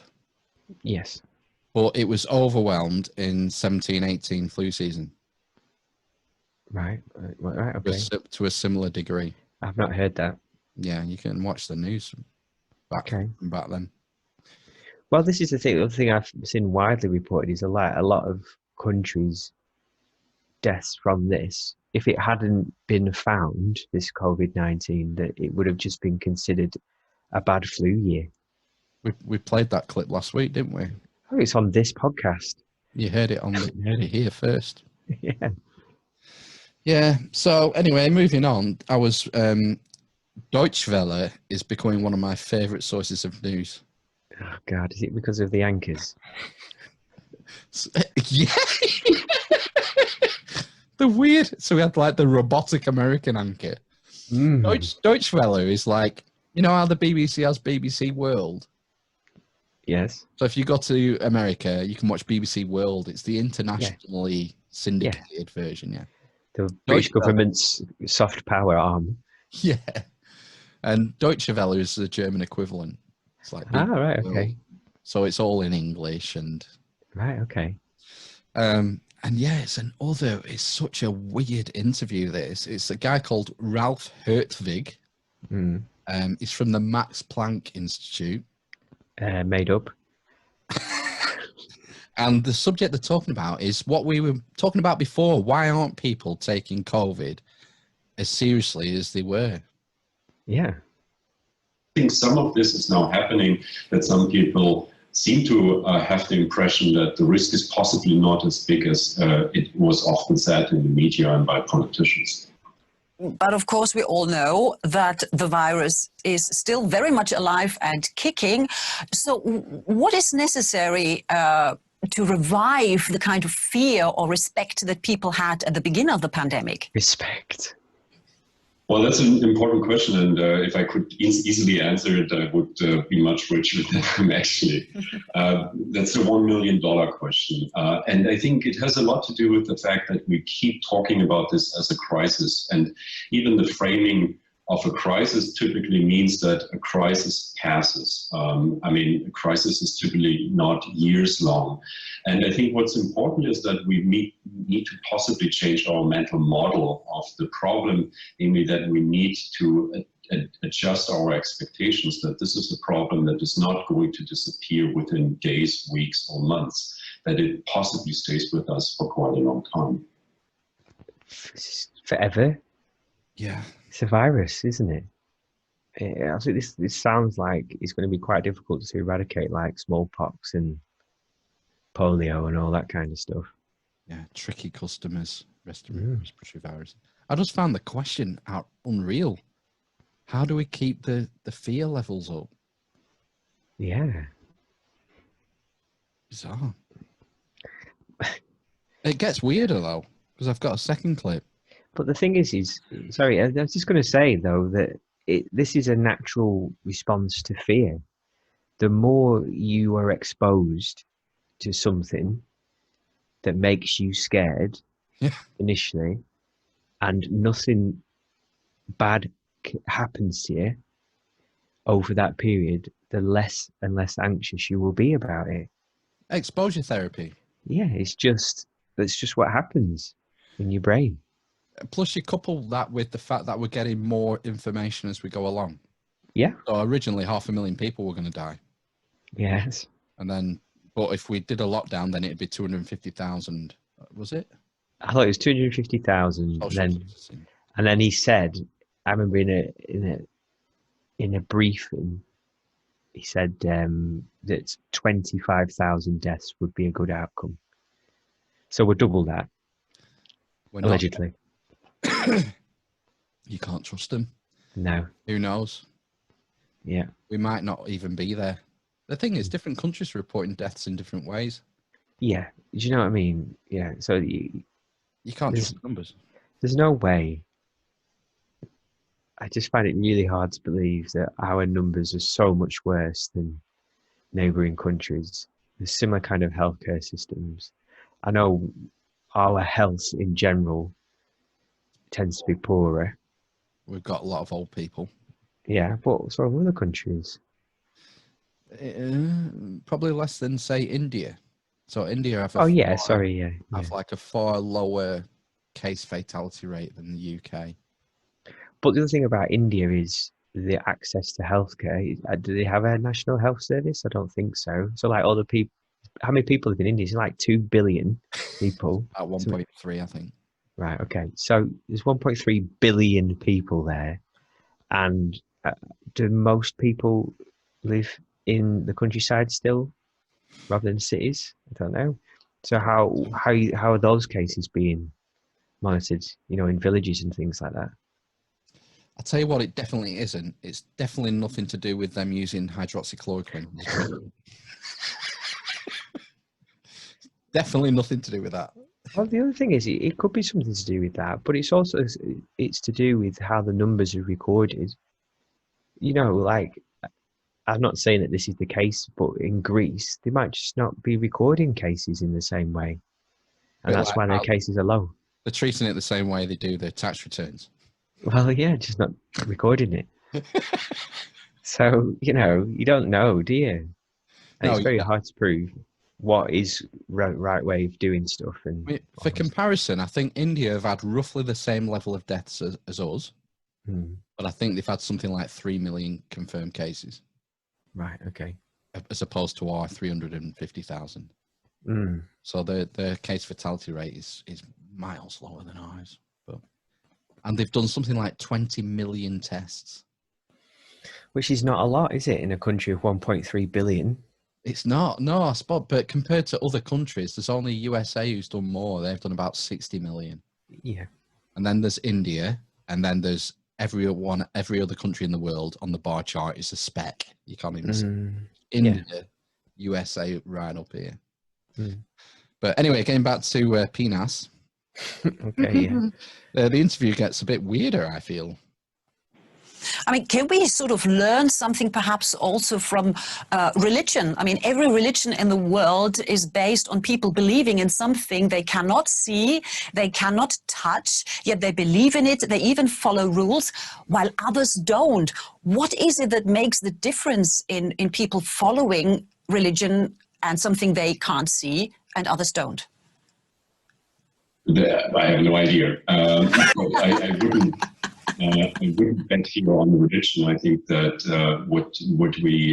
what is helpful is to understand the data that we have, and also to try to employ evidence-based means. In other words, there's now lots of evidence that shows that wearing masks and keeping distance is really an effective way of dealing with the coronavirus. And so I would, for me, I would not wage on a religion here, but really on the best evidence that is currently available. Just to paraphrase a question. What can we learn from religion about indoctrinating large groups of people to be fearful about something that they can't see? Yeah. Fucking bonkers. Fear your God. Weird. What a weird comparison to draw in an interview. Yeah, it's very strange for a state news agency to get religion involved. But isn't like the German party something Christians? Like something Christian, isn't it? Now? Christian Democrats or something. Yeah. So is like religion more of a part of politics there or something? I don't know, because they're quite fragmented. She always seems to be struggling to form a government. I don't know. There's a lot more parties, and the votes are spread more evenly at the moment between. They have didn't it have states and stuff in Germany, or they do? Yeah. But I mean, it's not like the US where it's a definite two-party system. Mm. Yeah, they have coalition governments. But yeah, I do remember something like a Christian Socialist Democrats or something like that. Mm. SDP or SCB or I don't know what. But yeah. Anyway, last piece of COVID news. There's a famous, Dr. Bill. Bill Gates. Dr. Bill Gates. Dr. Bill Gates. He did a TED talk about 10 years ago, and it's getting a lot of traffic online at the moment. Right, okay. And the talk's about climate change and how we can reduce CO2. And he's doing his talk in front of the screen, and then he pulls up a graphic, and it's an equation. And I've written it down. So the equation is CO2 equals population times services per person times energy per service times CO2 per unit of energy. And this is his equation that we need to invoke to lower our carbon footprint down to zero, because it has to be we have to be carbon neutral. 10% reduction on 20% is no good. It has to be zero. So it's quite a famous clip that's going around. I thought I'd play it for you normies out there. This equation has four factors, a little bit of multiplication. So you've got a thing on the left, CO2, that you want to get to zero. And that's going to be based on the number of people, the services each person's using on average, the energy on average for each service, and the CO2 being put out per unit of energy. So let's look at each one of these and see how we can get this down to zero. Probably one of these numbers is going to have to get pretty near to zero. That's back from high school algebra, but let's take a look. Not population. First, we've got population. The world today has 6.8 billion people. That's headed up to about 9 billion. Now, if we do a really great job on new vaccines, healthcare, reproductive health services, we could lower that by perhaps 10 or 15%. There's a billion. How does that work? Well, I suppose the one is contraception, isn't it? And then education for women in poorer countries means they have less children. Normally. New vaccines, healthcare, and reproductive services can reduce population by 10 to 15%. I don't know why vaccines will. They've been sterilised. How does what's Bill Gates pushing at the moment? What's he not pushing? I know, yeah. Reproductive services, how do they lower population? Well, condoms and the pill. So why do you think population is so much higher in, say, sub-Saharan Africa than in Northern Europe? Because you don't have access to that. I would say that it's due to infant mortality. So you're saying that they have more children because more are going to die? Yeah. Oh, right, okay. But then if he's also got the healthcare tied up, the Gates Foundation, then he can ensure that your children are more likely to survive. I think the best way to decrease population is eradicating poverty. Yeah. Being number one, and then access to education for girls would be the number two way. as you know, a lot of countries, girls don't get an education.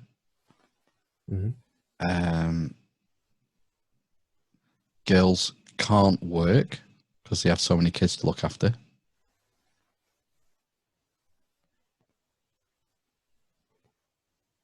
Right. There would be my two ways to reduce population. Vaccines wouldn't be on there. How can vaccines reduce population? Why mention it? How can vaccines have any impact on decreasing population? Riddle me this. I suppose if you're going at it from what you were saying, so it's the infant mortality thing, isn't it? So if you know your firstborn is going to get vaccinated against the common things that are killing children in that country, so I don't know, like measles, for example, COVID, measles, mumps, rubella, or whatever is going round, polio, I guess. Typhoid. What did you say? Typhoid. Typhoid. Yeah. Cholera. Cholera is the big one. How can you be vaccinated against cholera? Isn't that just about having clean drinking water? Yeah, I don't think there's a cholera vaccination. Is it like a bacterial thing? Yeah, it's in the water, isn't it? But anyway, so yeah, that makes more sense. I think that's probably why he said it. Maybe. Yeah, it requires further investigation, I think. Is there a way for vaccinations to decrease population other than the nefarious way? There may well be. Yeah. We've just explained it there. Yeah, you haven't given me any proof though. I'd have to look into it. Yeah, I am a normie, so there's my normal explanation for you. Yeah, I'm well open to the normal explanation. Yeah. So we'll move on from. Shall we move on for COVID? Thank God. Do some lighter stuff. Yeah. Did you hear the cop in America trolling the Antifa lady? No. So there's a video going round, and there's a cop, and he's doing the pat down on these riots or peaceful protests, depending on what your political view is, that are going on in America. Is this for the Black Lives Matter stuff? I mean, well, Portland's been on fire, hasn't it, for 2 months? I don't know. I don't watch the news anymore. No, it happens. No, I don't either. I'm a lot happier for it as well. Just watch box sets. Other than Deutschwelle, I watch So this cop is patting down this female rioter / protester, and he trolls the woman holding the camera. Officer present while you're patting her down. What's that? Do you have a female officer present while you're patting her down?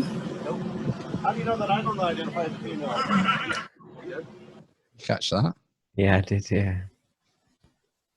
How dare she assume his gender? Yeah, flip reverse that shit. He did, didn't he? Or she. They did. Oh no. You we're doing it. We're assuming his gender. Oh no, yeah. Stop it. You have to stop and ask him what his pronouns are. Yeah, oh god. This is very tricky now, isn't it? See what's there. People have it on the Twitter profile. What's that? Cis? The name. Yeah. David Ginola. He, him. Ah, right, okay. Or it'd be David Ginola, Zer. Zer, what does that mean? It's like he, her. It's a gender pronoun. Oh, right, okay. I don't conform to your fucking heteronormative male and female, man, woman, he, her. I'm somewhere in the middle. Call me Z. No, so you would say, what is Z looking at? Oh. Okay. It's bonkers, but this is where we are. So we just have to get on with it. I don't think I'm that fussed about it, to be honest with you. I think it's more of an issue, isn't it? in countries where free speech is actually a thing, you know, I think I'm not really that bothered. I don't think if someone wants to be a they, you know. No, I don't care. No, just the problem is, if you call him, you could be put down for a hate crime. Well, yeah, that's the only thing, isn't it? But the thing is, you know, I wouldn't. I would hope that if I went up to someone who I thought was a man and called him a him, and they were actually a her or a they, that they would be understanding of that fact rather than report me to. But that's what, you know. That's what you'd hope, but it's already happened, isn't it? It's already happened. Yeah, but the other side of it is that people are obviously, I imagine on both sides, which is normally the case, they'll be taking it to extremes, won't they? And people will undoubtedly go into people who are transgender or whatever and dead naming them and refusing to call them her or he or whatever. Purpose, yeah. Yeah, and the opposite kind of pronoun or whatever. And, you know, there might be other people on the other side who are purposefully going after people who don't. That's horrible, and I don't condone that behaviour, but I still don't think you should be locked up for it. You know, we've got to, you know, despite they consider words to be violence, you see. Yeah, but I think, I don't know, that's quite a difficult thing to reconcile. I think there's an argument for both sides, really. It's difficult to legislate unless you're like an absolutist, free speech absolutist, and you say, no, unfortunately, everything goes. You know, the golden rule should be don't be a dick. You know? Yeah. And just leave me alone. Anyway, did you hear, moving on, did you hear Trump's speech this week on cutting red tape, the regulation bonfire? Oh no, go on. But he's got a bit of a thing for shower heads. We're bringing back consumer choice in home appliances so that you can buy washers and dryers, shower heads and faucets. So shower heads, you take a shower, the water doesn't come out. You want to wash your hands, the water doesn't come out. So what do? You just stand there longer, or you take a shower longer? Because my hair, I don't know about you, but it has to be perfect. Perfect. Oh, that's good, isn't it? Yeah, I did read this. Yeah, he's deregulating shower heads.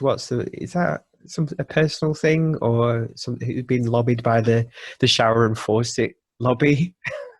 I mean, the whole point it got traction was because people are looking at it through a prism of he's a narcissist. Okay. You know, when he says, my hair's got to be perfect. He's obviously taking the piss out of himself, isn't he? Because he's got stupid hair.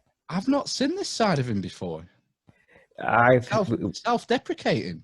He does do it with the hair thing because he knows his hair. The reason he keeps his hair like that is because it's a marketing thing.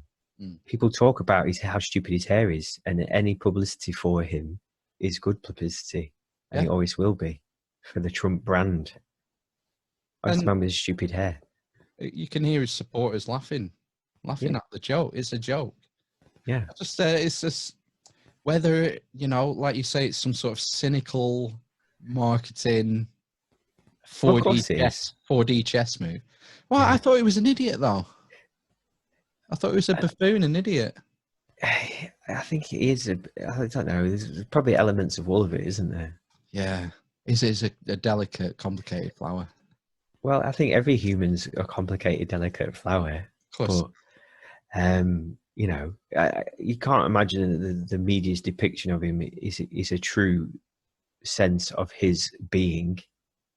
It's just that his tag for life in general and for getting through this politics show that he's doing at the moment is being bullshit, isn't it? And just saying what he wants. That's his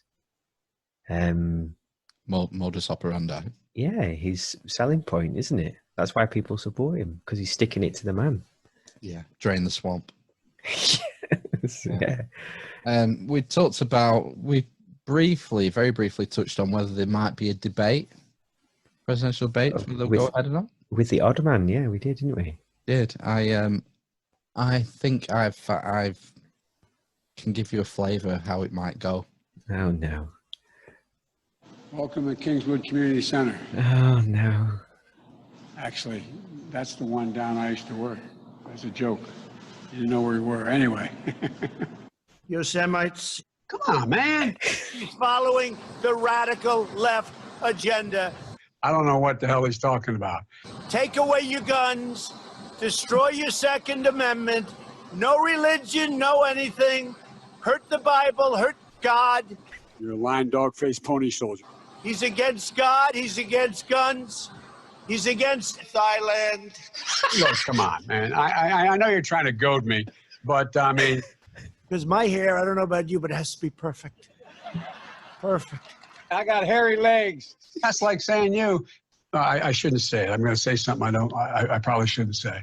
Poor kids are just as bright and just as talented as white kids. You can right here. The United States is lowest in numerous categories. We're lower than the world. You have to go by where. Look, here is the United States. Okay. Now look, we're last, meaning we're first. Lost.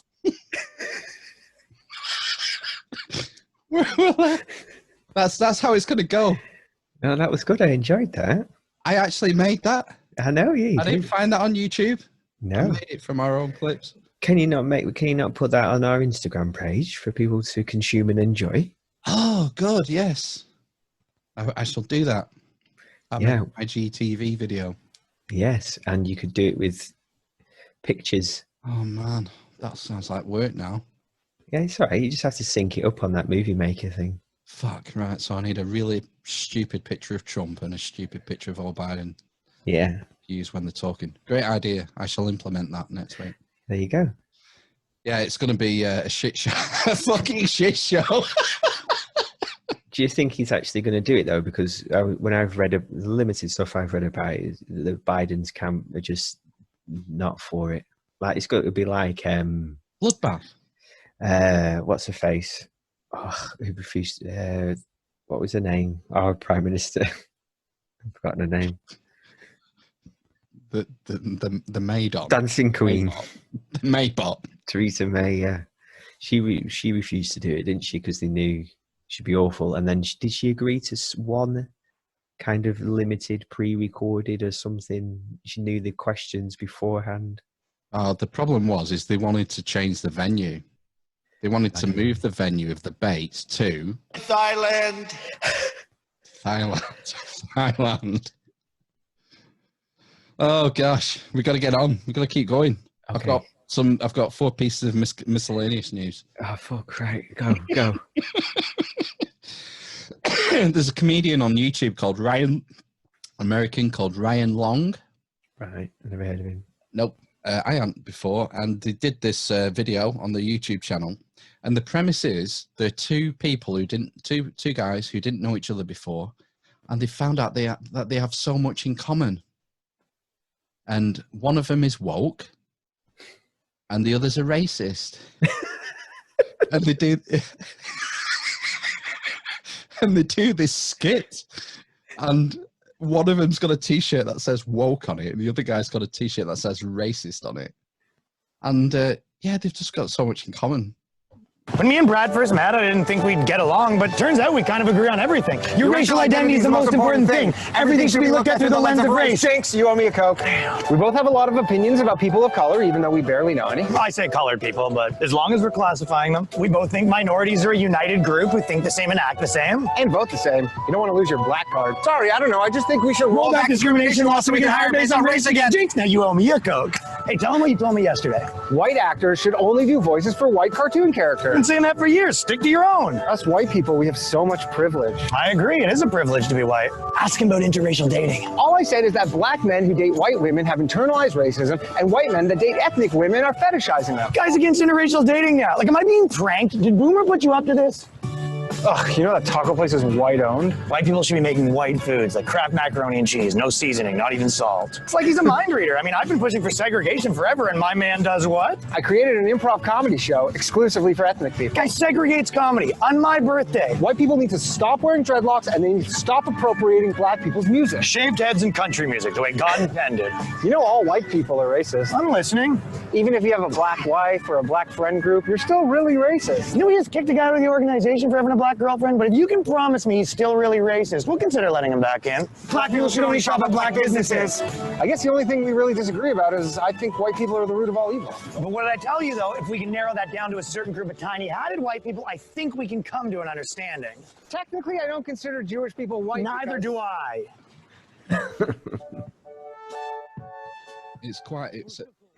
It's a lot easier to follow when you get the visuals as well. No, it sums it up quite well, doesn't it, really? They're talking quite fast, though, and it's hard to digest it all because they're going so fast and they cover so much in such a short video. I mean, like the first point, the importance of racial identity is paramount. So that's the criticism is that the woke people see life through the lens of fucking race, and racists see the life through the lens of race. Don't make it an issue. What does Morgan Freeman say? How to end racism. Stop talking about it. All right. And it'll just disappear. There was a famous interview where someone was interviewing about Black History Month. Have you seen it? Fucking go and look at it on YouTube. It's amazing. This interview is saying like, so how do you feel about Black History Month? It's like, I don't know. How do you feel about Jewish History Month? Like, what guy goes, well, there isn't a Jewish History Month. And Morgan Freeman goes, oh, do you want one? Well, no. That's how I feel about Black History Month.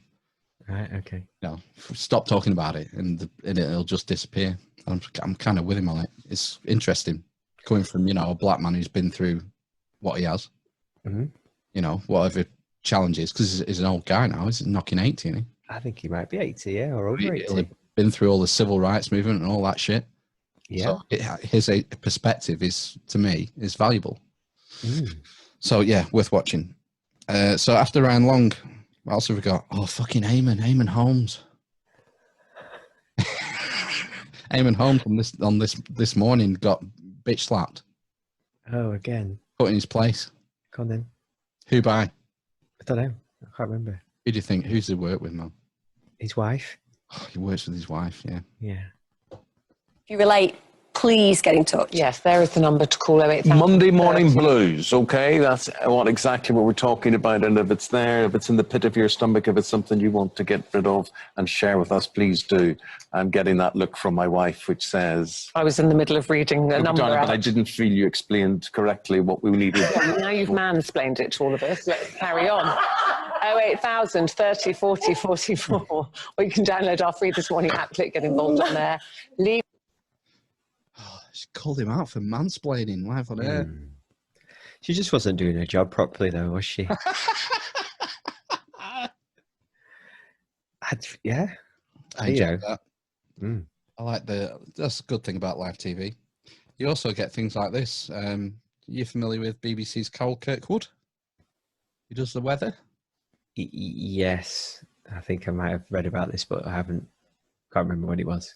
She was doing a live broadcast from Greenwich Park, doing the weather broadcast live from Greenwich, and she had a bit of a slip of the tongue. Good morning, everybody. And Greenwich Park is one of the oldest enclosed of the Royal Parks, and look at it. Fabulous. The sun is beating down. We've seen lots of doggers, not doggers, of course, lots of dog walkers and joggers. Getting up early to catch the doggers. Yeah, Freudian slip there from the old Carol Kirkwood. Do you know, I bet people listening are Antipodean friends. And our friends the other side of the pond probably aren't familiar with dogging. Do you not think? I don't think it exists. I think it's an English thing. Ooh. Would you like to explain what dogging is? No, I'd like you to. Is it the one where you drive to somewhere dark and secluded and you perform sexual acts in a car, but then kind of tell other people that you're going to do it and they watch you or join in? Is that what it is? Is that the best way of summarising it, do you think? That's such an accurate description. I'm wondering if you've ever partaken. Have you not seen Carol Kirkwood's OnlyFans page? Were you in Greenwich Park on Wednesday? It's a bit far. Where do you normally go? Beaconfell? Yeah. Yeah, it's nearest. Yeah. Yeah, it's a weird thing. I think it's pretty unique, dogging. I don't think it exists anywhere else. No, I remember maybe at the beginning of the turn of the century, it being like a big thing. Which century? This century, of the 21st century, of it being like a big thing in the media and loads of documentaries on about it and stuff. Do you know how we'd settle it? How would we? You go to Pornhub and type in like Finland dogging. Okay. Or Lebanon dogging. Yeah, there's bigger things going on in Lebanon at the moment, though. Hey, tell you what, Malin has done 2 videos on the Beirut explosion. Right, okay. And he has personal experience in Lebanon. He's worked there and been to conferences there. He knows the situation well. It's a very strange... you hate to go conspiracy theory with this one, don't you? It's just a terrible accident. But you could see how a foreign state potentially learning of that being in that warehouse and then throwing a detonator or something in there that would make it detonate, basically. Couldn't you? Yeah. Getting more conspiratorial. Alan, who we know as a stand-up, level-headed guy, who has experience in the country, in his recent video said he was 60-40, that it was an airstrike on a Hezbollah weapons dump. So it wasn't the ton bags of whatever it was. It ammonium nitrate? Is that what it was? Or something? That could have been there too, as well. It's non-exclusionary. Yeah, I suppose. Right. Is that what the is it like a known thing that it's where the Hezbollah weapons come through is like Lebanon kind of thing? Yeah, it's funded, Right. isn't it? Is it funded by Iran? I don't know. Through Lebanon Don't know. to Palestine, Right. I think. It's not beyond, yeah. But I think, if it was an airstrike, you would probably think with the amount of filming that was going on, but I don't know. It's the initial fire, isn't it, that you kind of just see on the videos, not before. You're not going to be filming a random warehouse, are you? That's not on fire. Well, they're filming it because it's on fire. That's what I mean, yeah. That's why the explosion got caught so many times, didn't it? From so many different angles. When I first saw it, I thought it was like a nuclear explosion. Yeah, it looks like a tactical nuke. Yeah, it's terrifying. Yeah. When you didn't know what had happened, kind of thing. Have you seen the video of the bride? Yes, I've seen loads. Yeah, loads of them. That was proper frightening. The bride one, the one that's professionally filmed. Well, there's that, and there's another creepy one, which is someone filming it from the next building. Yeah, the next top of a warehouse next door to, and it's like sparking, and then it just blows, and you just see the phone. The phone just flies through the air, basically, and that's it. I've not seen that one. And the driving one, that's terrifying. Oh yeah, when he's driving, it. and it just he blows his car up as he's driving. Fuck. It's like awful. You joined the 21st century this week. What with my electric toothbrush? You bought your first electric toothbrush. I did, yeah. How's it you feel? not tell? Is it a revelation? It has been a revelation because I don't think my teeth have been clean for 37 years. Yeah, until now. A feeling of cleanliness that was unobtainable previously with a manual toothbrush. Do you know that feeling wears off? I know, yeah, it already has. It normalizes. It is, it's normal now. You'll have to go back to a manual for 6 months. and then go back to electric to get that new tooth feeling again. I know, yeah. It's so good. We live in such a duality. Our brains are wired to work things out because of their differences. Exactly. If there was no light, there would be no dark. There's no pain without pleasure. I had some pain this week. I watched the first episode of Star Trek Lower Decks. What? Have you not heard about Star Trek Lower Decks? Is this that cartoon that Ben sent us? Right? Was it awful? Ben posted it on our podcast. What is it? WhatsApp. Yeah. And I have previously seen a review of the preview by The Critical Drinker, who is my favourite source of film reviews, because he's actually really good. Like if you watch like his Blade Runner reboot review, it's really brilliantly written review. He just does it like a drunken Scotsman. That's the thing. And he did a rather scathing review of the Lower Decks thing, and I watched the trailer and was like, no, this looks fucking dog shit. But because Amish Ben pushed it in the WhatsApp group, I watched the first episode, and it's gash. What's it trying to be? It's trying to be Rick and Morty. Ah, right, okay. It's not funny, so you're onto a loser there already, aren't you?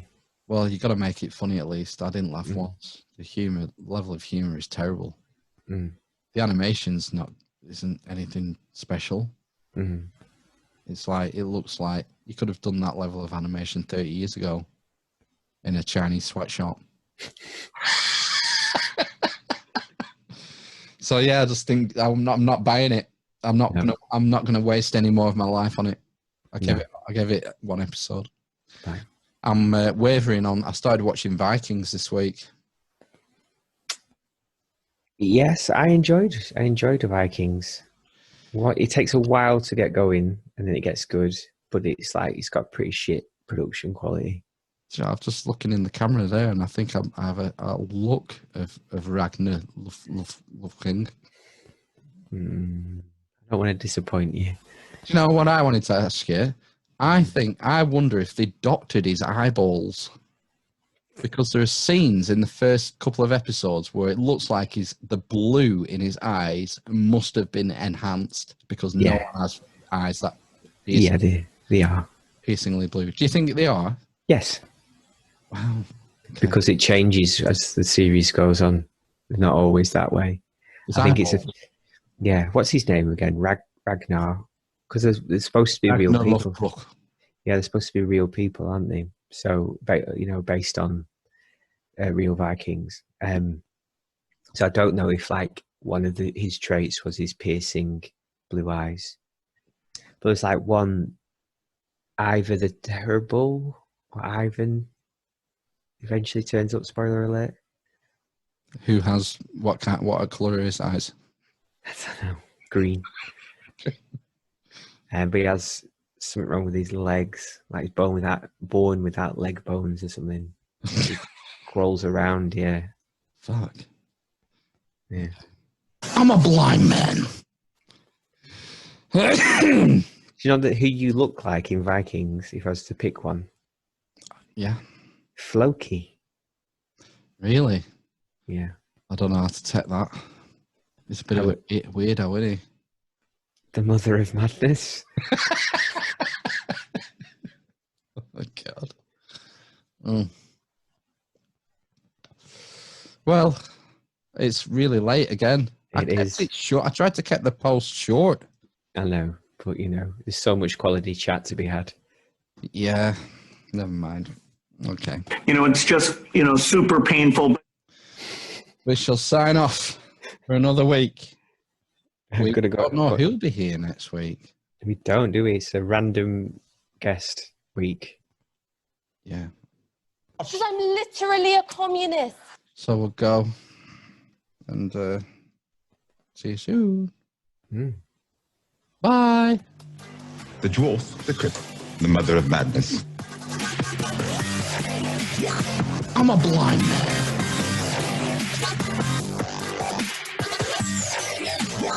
I'm a Marxist. There's more to Dick Powell. Like a judgment day intimidating. I got hairy legs. Jesus Christ. I drink and I know things. I can't have children with the whore.